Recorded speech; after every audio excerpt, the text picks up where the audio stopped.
கர்த்தர் எனக்கு முன்பதாய் வைத்திருக்கிறார். ஆசீர்வாதத்தையும் வைத்திருக்கிறார், சாபத்தையும் வைத்திருக்கிறார். எதை நான் எடுக்கிறேன் என்பதில் தான் என்னுடைய வாழ்க்கை தங்கியிருக்கிறது. அப்ப அந்த நியாயப்பிரமாணமும் தீர்க்க தரிசனத்தையும் கர்த்தர் ஒரே வசனத்துல கொடுத்திருக்கிறார். என்ன?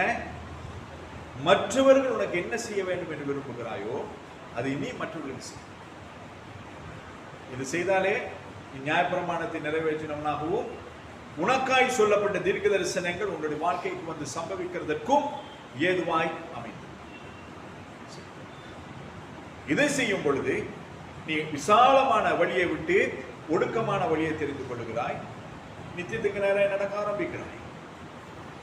இப்படி நீ நடக்கும் பொழுது உன்னுடைய வாழ்க்கையில இந்த கனிகள் புலப்படும்.